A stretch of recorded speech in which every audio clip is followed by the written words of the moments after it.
नमो बुद्धाय मित्रों। इन्हीं दो कारणों से होता है अच्छे लोगों के साथ बुरा। आज के भगवान महात्मा बुद्ध का उपदेश इन्हीं बातों पर है। इसलिए मित्रों वीडियो को अंत तक सुनिएगा। सुनने के बाद इस अनमोल विचार को ज्यादा से ज्यादा लोगों तक शेयर करिएगा। स्वार्थी यानी कि स्वयं का अर्थ। जो इंसान स्वयं का अर्थ जानना चाहता है, जो खुद को समझना चाहता है, क्या वो इंसान आपकी नजर में गलत है? हम जब भी किसी को स्वार्थी कहते हैं तो उसका मतलब तो यही होता है कि वो आदमी स्वयं का अर्थ समझना चाहता है। तो फिर वो गलत कैसे हुआ? स्वार्थी शब्द दुनिया की नजर में, समाज की नजर में एक अलग ही नजरिए से समझा जाता है। अक्सर हम अपने आसपास ऐसे बहुत से लोगों को देखते हैं जो स्वभाव से बहुत अच्छे प्रतीत होते हैं, यानी कि सब लोगों की मदद करते हैं, सबसे अच्छा व्यवहार रखते हैं। लेकिन इसके साथ हमने यह भी देखा होगा कि ऐसे लोग जो स्वयं के अच्छे होते हैं, दूसरों की मदद करते हैं, वो दुखी भी ज्यादा रहते हैं। और जो लोग स्वार्थी होते हैं वो फलते फूलते चले जाते हैं। तो दोस्तों ऐसे में परमात्मा की सत्ता पर उंगली उठाना निश्चित है। लेकिन अगर ये सत्य है तो हमें कौन सा मार्ग अपनाना चाहिए?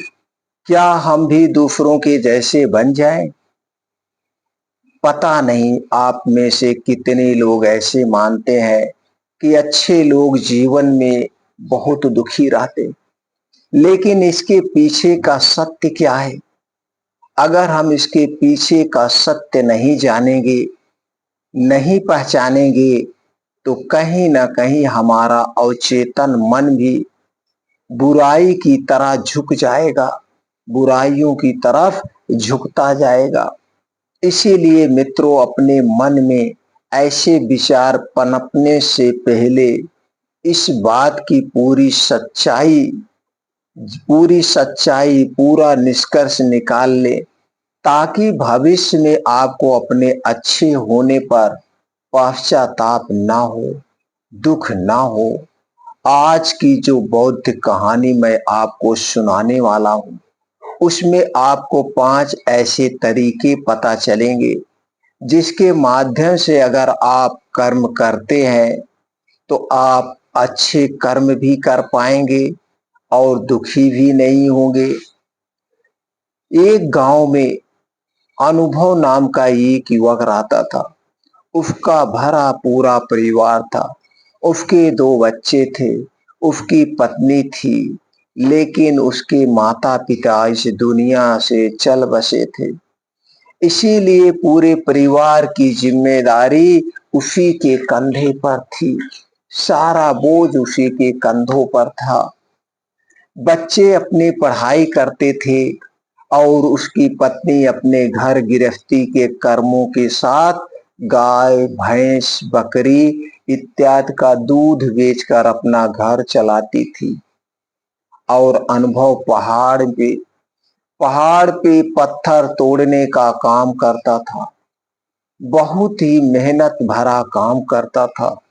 पूरे दिन काम करता तो रात को थक कर घर पर वापस लौटता।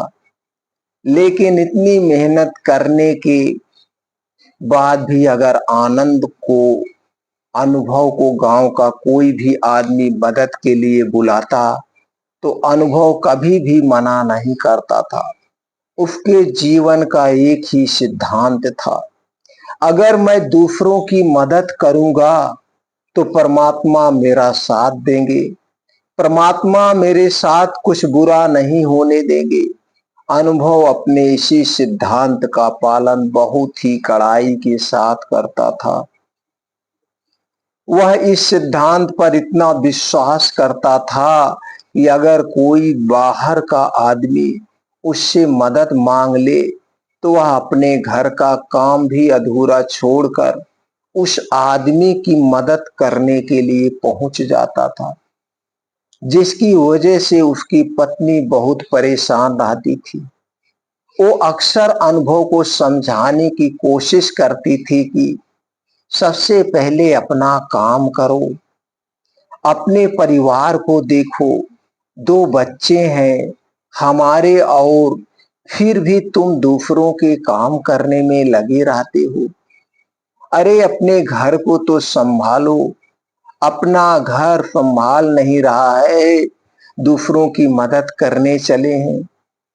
और जब ऐसी बातें अनुभव के कानों में पड़ती थी तो उसके हृदय में कांटा चुभने लगता था और उन दोनों में लड़ाई झगड़ा शुरू हो जाता था। अक्सर उनके लड़ाई झगड़े का यही सबसे बड़ा बड़ा कारण होता था। लेकिन ना तो अनुभव अपने काम को बदल पाया और ना ही उसकी पत्नी ने उसको समझाना कभी बंद किया। इसी वजह से आए दिन उनके घर में कलेश होता रहता था। जहां तक उस गांव वालों की बात थी तो अनुभव के स्वभाव को जानते थे और वो जानबूझकर जो काम आसानी से भी होता था, जो उनके सामर्थ्य में भी होता था, उस काम के लिए भी अनुभव को बुलाते थे ताकि उन्हें कम मेहनत करनी पड़े। दोस्तों, कहने का अर्थ यह है कि गांव वाले अनुभव की इसी शिष्टाचार का फायदा उठाते थे, लाभ उठाते थे और सब पीछे से उसका मजाक उड़ाते थे, उसे बेवकूफ कहते थे। ऐसे ही समय भी ऐसे भी समय तरह एक दिन अनुभव की पत्नी बहुत ज्यादा बीमार पड़ गई।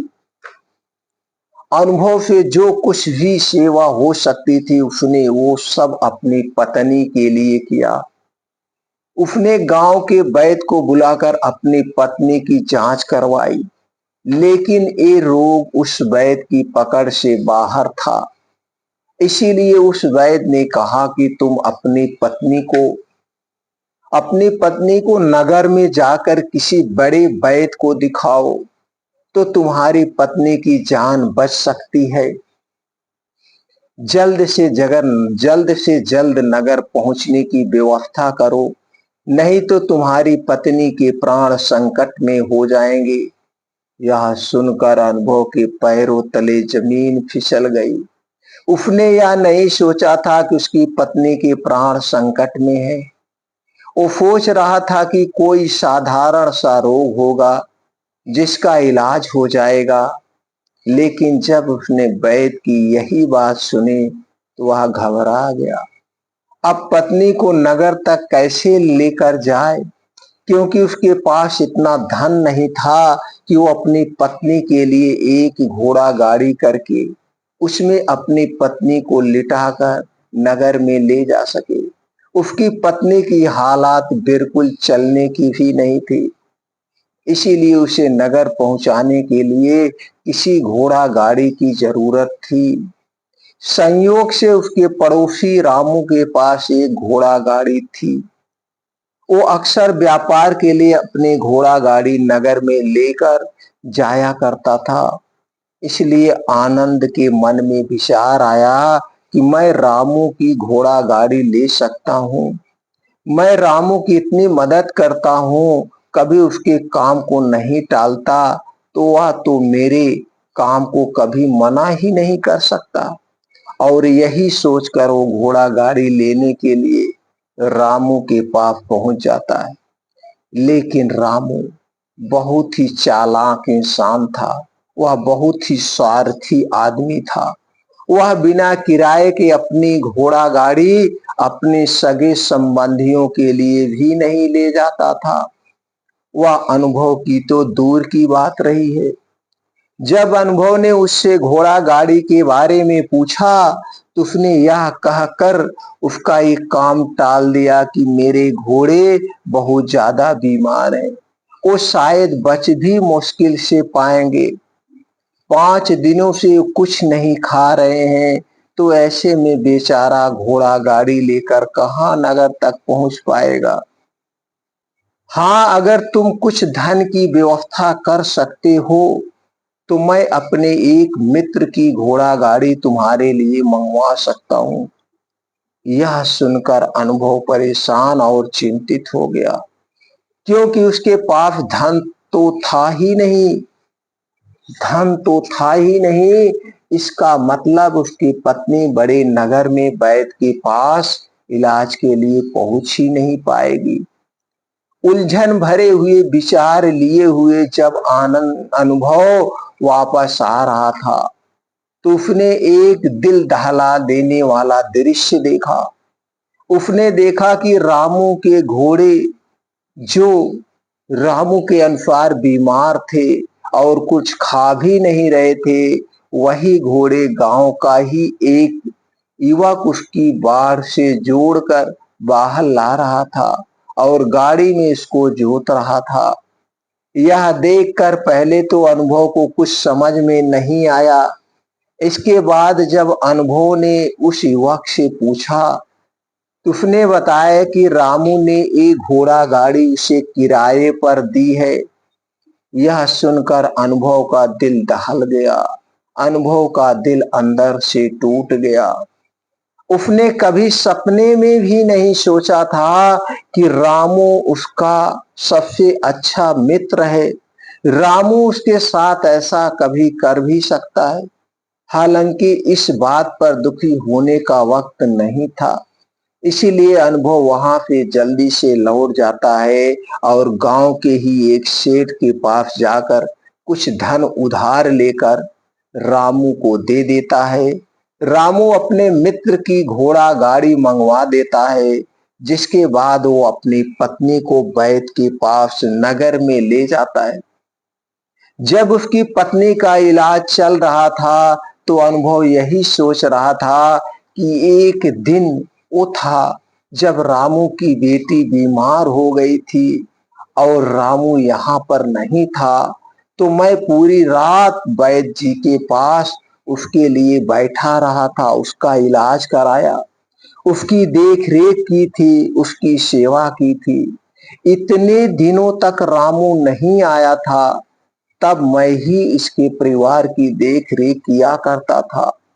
हाय कैसा दुर्भाग्य है, ये जिसके लिए मैंने इतना कुछ किया, उसने एक घोड़ा गाड़ी देने से मुझे मना कर दिया, और वो भी तब जब मेरी पत्नी जिंदगी और मौत के साथ खेल रही थी। कुछ देर बाद वैद्य बाहर आकर अनुभव की एक बहुत बुरी खबर देता है। वो अनुभव को बताता है कि उसकी पत्नी को कर्क रोग हो चुका है और इसका कोई भी इलाज नहीं है। उसके पास कुछ ही समय शेष बचा हुआ है। यह सुनकर अनुभव दुखी होकर वहीं जमीन पर बैठ गया। उसकी पूरी दुनिया उजड़ने वाली थी और उसे कोई रास्ता नजर नहीं आ रहा था। कुछ समय बाद उसकी पत्नी चल बसी और अब दोनों बच्चों की जिम्मेदारी उसके कंधों पर आ गई थी। लेकिन यहाँ पर अनुभव के सारे सिद्धांत तो टूट चुके थे। उसके सारे भ्रम खत्म हो चुके थे। अब उसके दिमाग में एक ही बात थी कि अच्छा कर्म करने से परमात्मा साथ नहीं देता, बल्कि बुरे लोग फलते फूलते हैं, और इस बात का मैं सबसे बड़ा गवाह हूं। ये विचार अक्सर उसके दिमाग में चलते रहते थे और इसी वजह से उसका मन धीरे धीरे संन्यास्त हो गया, संन्यास की ओर चल दिया, देश दुनिया से दूर हट गया। और एक दिन ऐसा भी आया जब वो अपने बच्चों को अपने रिश्तेदार के पास छोड़कर इस देश दुनिया को त्याग कर एक सन्यासी बनने के लिए घर से निकल पड़ा। उसने गांव में किसी को कुछ नहीं बताया। किसी को नहीं पता था कि अनुभव अचानक कहाँ गायब हो गया है। सन्यास की दीक्षा लेने के लिए वो एक बौद्ध भिक्षु के पास पहुंचता है। बौद्ध भिक्षु उस समय ध्यान में बैठे हुए थे। ध्यान से बाहर आने के बाद वह बड़े ध्यान से अनुभव के चेहरे को देखते हैं और उससे सन्यासी बनने का कारण पूछते हैं।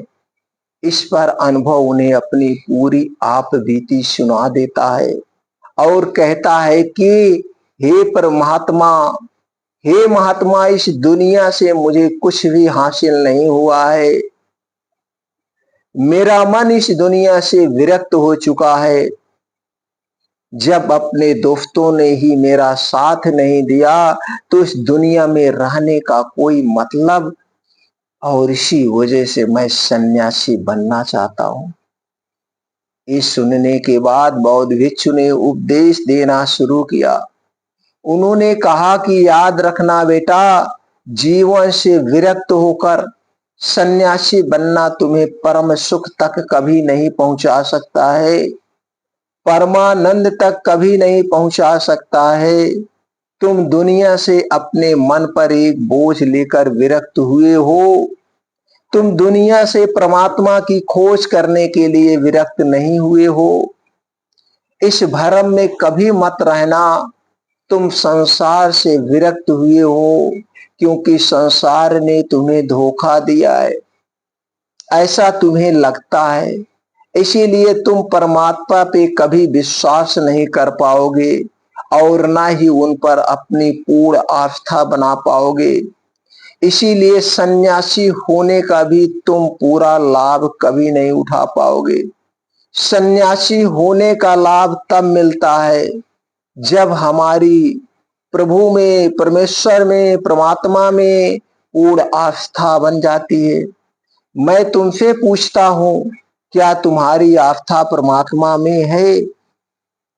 ये सुनकर अनुभव कहता है कि हे परमात्मा, हे महात्मा, मैं तो दुनिया देख कर आया हूं कि जो बुरे कर्म करता है वो फलता फूलता है, और जो अच्छा काम करता है उसे कुछ भी नहीं मिलता है, वह सब कुछ गंवा देता है। परमात्मा उसे दुख ही दुख देता है। इसीलिए मैं परमात्मा पर अपनी पूर्ण आस्था कैसे बना सकता हूं?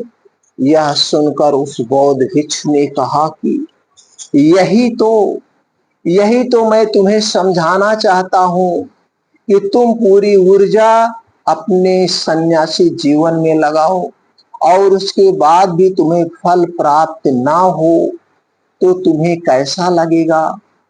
इसीलिए किसी की भी मदद करने के लिए मैं 5 सिद्धांत तुम्हें बताता हूं। ये 5 सिद्धांत समझकर संसार में वापस लौट जाओ और संसार में एक गृहस्थ जीवन जियो। उसके बाद ही सन्यासी जीवन का उदय होता है।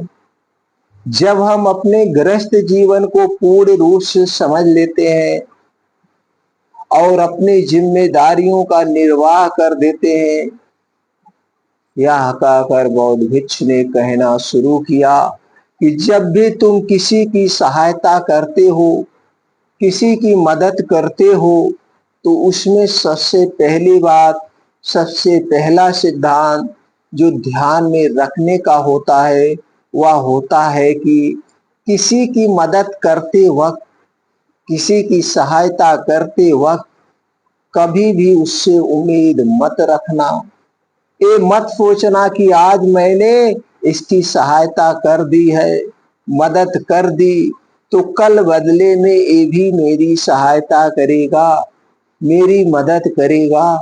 अगर तुम ऐसा सोचोगे तो तुम्हें जीवन में दुखों का सामना करना ही पड़ेगा, क्योंकि एक नहीं तो दूसरा, दूसरा नहीं तो तीसरा, तीसरा कोई और ना कोई तुम्हारी उम्मीद जरूर तोड़ेगा। और वास्तविकता में वो मदद, वो सहायता नहीं होती है, वो हमारे लालच का ही एक रूप होता है।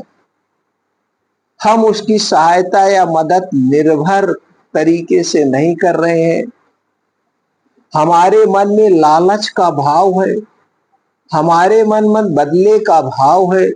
हम ये सोचकर मदद करते हैं कि इसकी मदद कर देता हूं तो कल ये मेरा भी मदद करेगा, और यही लालच हमें अक्सर उन लोगों की मदद करने पर विवश करता है जो किसी ना किसी रूप में धनवान होते हैं, क्योंकि हमें लगता है कि कल ये आदमी धन के द्वारा मेरी मदद कर सकता है, और इसीलिए जिस इंसान को वास्तविकता में मदद की आवश्यकता है, हो सकता है वो गरीब हो, लेकिन हमारा मन अपने लालच की वशीभूत होकर उसकी मदद कभी नहीं करेगा। इसीलिए किसी की मदद और किसी की सहायता करने के अपने विचार को विस्तार दो, अपने विचार को विस्तार दो। केवल एक प्रकार के वर्ग के लिए अपनी सहायता या अपनी मदद पेश मत करना, उन सबके लिए समान होनी चाहिए। जरा सोचो, एक तरफ तुम्हारा मित्र हो जिसके पास धन है, संपदा है, और दूसरी तरफ कोई गरीब औरत हो जो भूखी बैठी हुई है।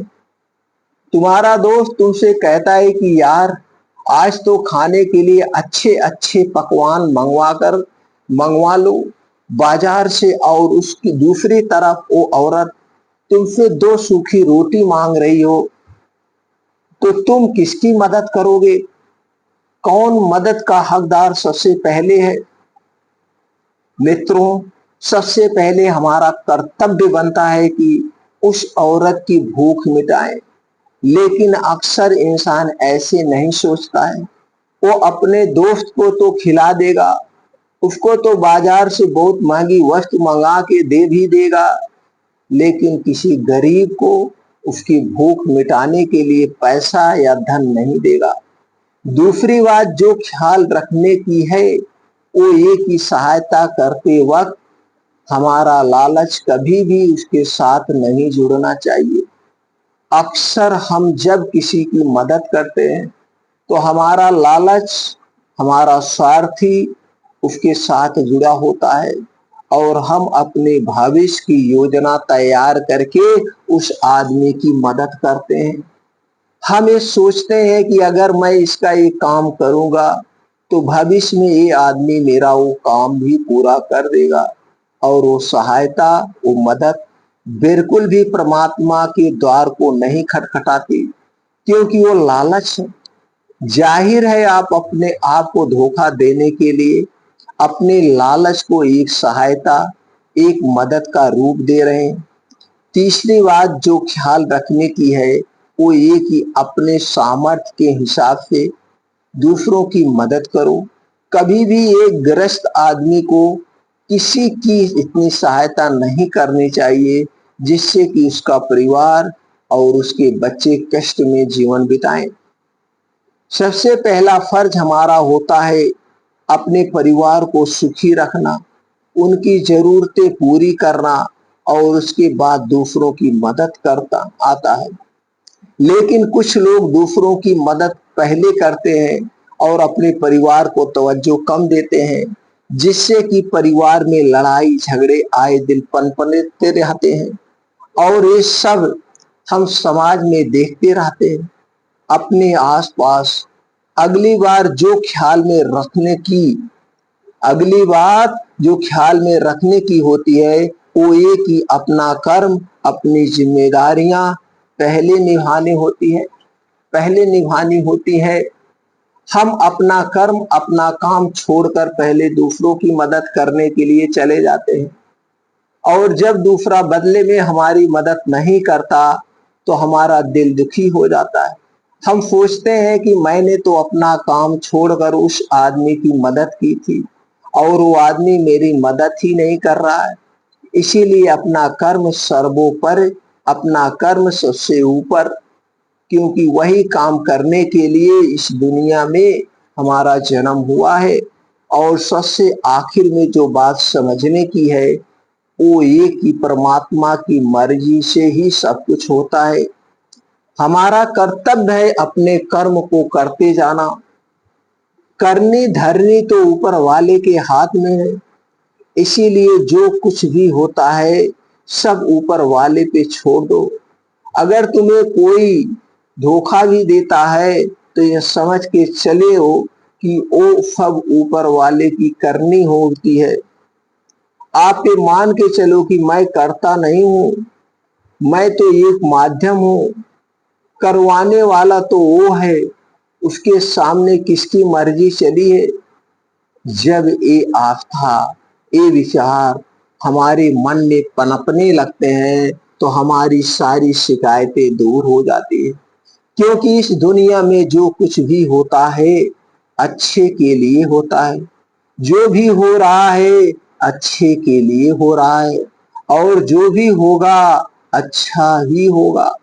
चाहे हमारी बुद्धि आज वर्तमान में इस सिद्धांत को ना समझ पाए, लेकिन जीवन में कभी ना कभी किसी ना किसी मोड़ पर आपको नजर आपको जरूर एहसास होगा कि जो हुआ था वो अच्छे के लिए ही हुआ था। इसीलिए सारी शिकायतें दूर कर दो और बस अपना कर्म करते जाओ। अपने गृहस्थ जीवन को पूर्ण रूप से झेलो और उसके बाद ही सन्यासी जीवन की नींव होती है। इसके बाद बौद्ध भिक्षु ने अनुभव को कहा कि वापस अपने गांव लौट जाओ, अपनी बेटियों को वापस लेकर आओ, उन्हें पालो पोसो, अपने बच्चों को वापस लेकर आओ, दूसरी शादी कर लो, लेकिन बच्चों का पालन पोषण अच्छे तरीके से करो। यह सुनकर अनुभव अपने बच्चों के साथ अपने गांव में वापस लौट आता है। गांव में किसी को खबर ही नहीं थी कि आनंद कहाँ पर गया हुआ था और वह क्या ज्ञान लेकर वापस लौटा है। लेकिन अगले दिन सुबह सुबह गांव वालों ने अनुभव के चेहरे पर एक अलग ही चमक, एक अलग ही आभा पाई और अनुभव का जीवन उसी दिन से बदल गया। वह अपने बच्चों के साथ खुशी खुशी से रहने लगा।